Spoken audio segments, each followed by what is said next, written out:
నమస్కారం అండి. I'm doctor Ashritha Shwedi. I'm hospitalist here in US. నేను గత సంవత్సరం పాండమిక్ స్టార్ట్ అయినప్పటి నుంచి I been taking care of covid patients both in ICU and general wards. ఈ వీడియో తీయడానికి కారణం ఏంటంటే సెకండ్ కోవిడ్ వేవ్ మన భారతదేశంలో విపరీతంగా ఉందండి. And also Andhra and Telangana రాష్ట్రాల్లో కూడా విస్తృతంగా ఉంది. దాంతోపాటు సోషల్ మీడియాలో చాలా మిస్ఇన్ఫర్మేషన్ ఉంది. దీనివల్ల జనరల్ పబ్లిక్ ఏది నిజమో ఏది అబద్ధమో తెలుసుకోలేక ఆందోళనకు గురవుతున్నారు. పాండమిక్లో ప్యానిక్ మోడ్లోకి వెళ్ళిపోతున్నారండి. వాస్తవానికి వస్తే కోవిడ్ ఇన్ఫెక్షన్ వచ్చిన వాళ్ళు దాదాపు 80-90% వరకు మైల్డ్ సిమ్టమ్స్తో ఉంటారండి. సో ఇలా మైల్డ్ సిమ్టమ్స్తో ఉన్న వాళ్ళని మనం హోమ్ కేర్ ట్రీట్మెంట్ తోటి నయం చేయొచ్చండి ఈజీగా అండర్ డాక్టర్ సూపర్విజన్. సో ఎలా ఈ హోమ్ కేర్ ట్రీట్మెంట్ తీసుకోవాలి అనేది నేను మీకు ఈజీగా చెప్తాను. 5S గుర్తుపెట్టుకోండి. 5S's. మొదటి S సిమ్టమ్ మానిటర్. ఈ కరోనా వైరస్ వ్యాధి లక్షణాలు: headache, pink eye, conjunctivitis, runny nose, sore throat, కొంతమందికి వాసన పీల్చే సెన్సేషన్, తర్వాత టేస్ట్ సెన్సేషన్ పోతాయి, తర్వాత cough, shortness of breath, fever, mild fever ఉండొచ్చు, హై గ్రేడ్ ఫీవర్ ఉండొచ్చు అండి. తర్వాత విపరీతమైన బాడీ ఏక్స్, జనరలైజ్డ్ వీక్నెస్, ఏమి చేయలేనంత బడలిక ఉండొచ్చు.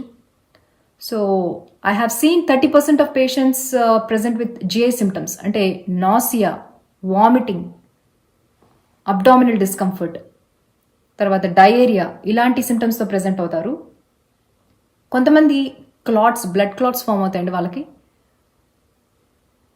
And few patients they also present with heart attack లాగండి, చెస్ట్ పెయిన్ తోటి, స్ట్రోక్ సిమ్టమ్స్, కొంతమందికి ర్యాష్ ఫామ్ అవుతుంది. సో ఇలా రకరకాల సిమ్టమ్స్తో ఉంటారు. మైల్డ్ సిమ్టమ్స్ అంటే ఫీవర్, కాఫ్, కోల్డ్ ఇలా ఉన్న వాళ్ళని మనము ఇంట్లో ట్రీట్ చేయొచ్చు with doctor supervision. So that is symptom monitor. So once symptoms రాగానే సెల్ఫ్ ఐసోలేషన్. సో సెల్ఫ్ ఐసోలేషన్లోకి వెళ్ళాలి. సెల్ఫ్ ఐసోలేషన్ అంటే ఏంటి? మీరు మీ ఇంట్లో ఒక రూమ్లో సపరేట్గా ఉండాలండి. వేరే హౌస్ హోల్డ్ మెంబర్స్తో, మీ ఫ్యామిలీ మెంబర్స్ తోటి మిక్స్ అవ్వద్దు. వీలైతే సెపరేట్ బాత్రూమ్ వాడండి. విండోస్ ఓపెన్ చేసి పెట్టండి, ఎయిర్ సర్క్యులేట్ అవుతుంది, ఫ్రెష్ ఎయిర్ వస్తుంది. అండ్ ఫ్యామిలీ మెంబర్స్తో ఇంటరాక్ట్ అయ్యేటప్పుడు తప్పకుండా మాస్క్ వేసుకోండి. వాళ్ళు మీ డోర్ ముందర ఫుడ్ తెచ్చిపెట్టినప్పుడు మాస్క్ వేసుకొని ఫుడ్ తీసుకోండి. Separate plate, separate glass maintain చేయండి. Don't mix with the household members. తర్వాత that is self isolation. Self isolation అనేది చాలా ముఖ్యమైనది. ఎందుకంటే ఒకసారి ఒక వ్యక్తికి సస్పిషన్ ఉందనుకోండి, వాళ్ళకి కోవిడ్ లక్షణాలు ఉన్నాయని, లేకపోతే ఒక కోవిడ్ ఉన్న వ్యక్తితో మాట్లాడినా, లేకపోతే వాళ్ళతోటి కాంటాక్ట్లోకి వచ్చినా వాళ్ళు తప్పకుండా సెల్ఫ్ క్వారంటైన్, సెల్ఫ్ ఐసోలేషన్లోకి వెళ్ళాలి. ఎందుకంటే ఇంక్యుబేషన్ పీరియడ్ అనేది ఉంటుందండి. ఎక్స్పోజ్ అయిన టైం నుంచి సిమ్టమ్స్ ప్రెజెంట్ అవ్వడానికి కొంత టైం పడుతుంది. 3 to 14 days ఉంటుందండి. ఈ టైం పీరియడ్లో వాళ్ళు ఈజీగా వేరే వాళ్ళకి ఇన్ఫెక్షన్ని స్ప్రెడ్ చేయగలుగుతారు. కొంతమందికి సిమ్టమ్స్ కూడా రావండి, ఏసిమ్టమాటిక్గా ఉంటారు. కాబట్టి ఇది చాలా క్రూషియల్ పీరియడ్, ఇంక్యుబేషన్ పీరియడ్ అనేది. సో అంటిల్ ప్రూవన్ అదర్వైజ్ మీకు ఎనీ కాఫ్, కోల్డ్ ఇలాంటి సిమ్టమ్స్ ఉంటే సెల్ఫ్ ఐసోలేషన్లోకి వెళ్ళండి. ఎందుకంటే కోవిడ్ టెస్ట్ చేయించుకునే అవైలబిలిటీ ఉండకపోవచ్చు, లేకపోతే ఇట్ టేక్స్ టైం రిజల్ట్ రావడానికి.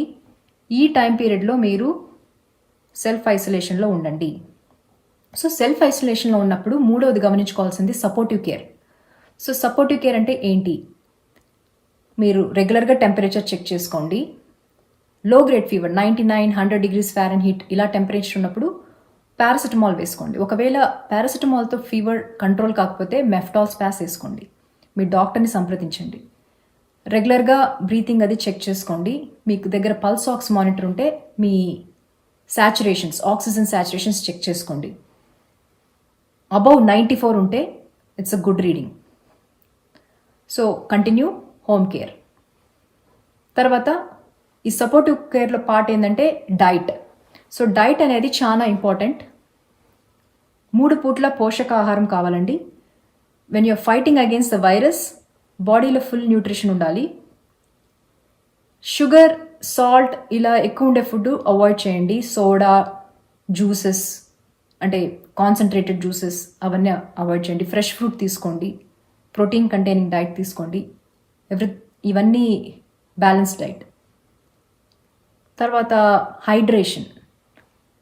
మీరు బాడీని హైడ్రేషన్తో ఉంచుకోవాలి. Like adequate amount of water తీసుకోవాలి, లిక్విడ్స్ తీసుకోవాలి. యూరిన్ అవుట్పుట్ చెక్ చేసుకుంటూ ఉండండి. Like urine output is an indication మీ బాడీ వెల్ హైడ్రేటెడా కాదా అని.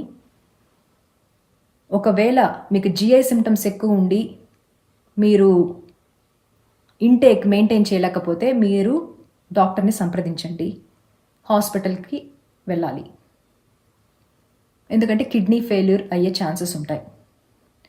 సో అందుకని హైడ్రేషన్ అనేది వెరీ ఇంపార్టెంట్. తర్వాత స్ట్రెస్. సో మైండ్ పీస్ఫుల్గా పెట్టుకోవాలి, స్ట్రెస్ ఫ్రీగా ఉండాలి. So try to do some activity మీ ఉన్న రిస్ట్రిక్టెడ్ ఏరియాలో. వీలైనంత వరకు కదులుతూ ఉండండి, మూవ్ అవుతూ ఉండండి. బెడ్కే రెస్ట్రిక్ట్ అవ్వాల్సిన అవసరం లేదు. ఎనీ యాక్టివిటీ చేయండి.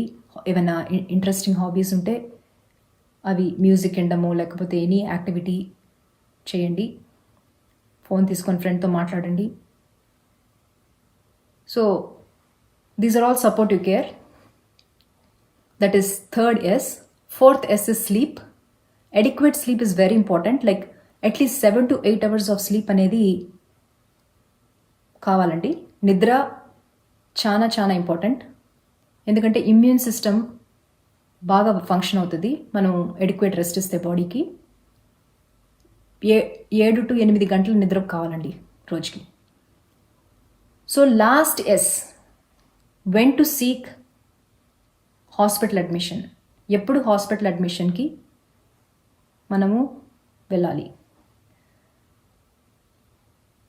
ఎప్పుడైతే మన ఫీవర్ కంట్రోల్లో లేదు, పర్సిస్టెంట్గా ఉంది, లైక్ హై టెంపరేచర్స్ ఉన్నాయి, పారాసెటమాల్ వేసుకున్న తగ్గట్లేదు, మెఫ్టాల్ స్పాస్ వేసుకున్న తగ్గట్లేదు, 3 రోజుల వరకు పర్సిస్టెంట్గా ఉంది, వెంటనే డాక్టర్ని సంప్రదించండి. తర్వాత బ్రీతింగ్. సో మీరు పల్స్ ఆక్స్ చెక్ చేసుకున్నప్పుడు ఇప్పుడు బ్రీతింగ్ లెస్ దెన్ 94 పడిపోతుందంటే that is indication for immediate hospitalisation. Maintain అవ్వట్లేదు పల్స్ ఆక్స్, బ్రీతింగ్ కష్టంగా ఉంది. ఒకవేళ మీ దగ్గర పల్స్ ఆక్స్ లేని పక్షంలో అనదర్ ఇండికేటర్ ఏంటంటే రెస్పిరేటరీ రేట్. సో చెస్ట్ మనం గాలి తీసుకున్నప్పుడు, ఊపిరి తీసుకున్నప్పుడు ఇలా పైకి చెస్ట్ వెళ్ళి లోపలికి వెళ్తుంది. So that is 1 breath. Normal మనిషి 12 to 20 breaths per minute ఉంటుందండి మనిషికి. అదే వాళ్ళకి ఏమైనా అండర్లైంగ్ లంగ్ ప్రాబ్లమ్స్, నిమోనియా లేకపోతే సిఓపిడి ఇలా ఎనీ లంగ్ ఇష్యూస్ ఉన్నప్పుడు బ్రీతింగ్ రేట్ ఇంక్రీజ్ అవుతుంది. సో ఈ 12 to 20 రేంజ్కి మించితే లైక్ 20 అబోవ్ లైక్ 30 అలా వెళ్తే 30 అంటే ఇట్స్ లైక్ క్రిటికల్ అనమాట. సో సిమ్టమ్స్ సివియర్గా ఉన్నట్టు. That is another indicator. So మీ బ్రీతింగ్ రేట్ని చెక్ చేసుకోండి. అది ఒక బ్రెత్.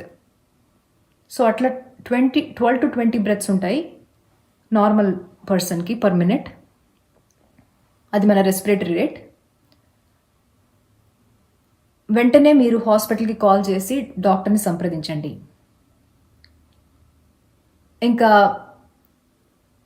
ఈజీగా ఈ 5 S'లు గుర్తుపెట్టుకుంటే మీరు సులువుగా మైల్డ్ సిమ్టమ్స్ ఉన్న వాళ్ళు ఈ వైరల్ ఇన్ఫెక్షన్ నుంచి బయటపడతారండి.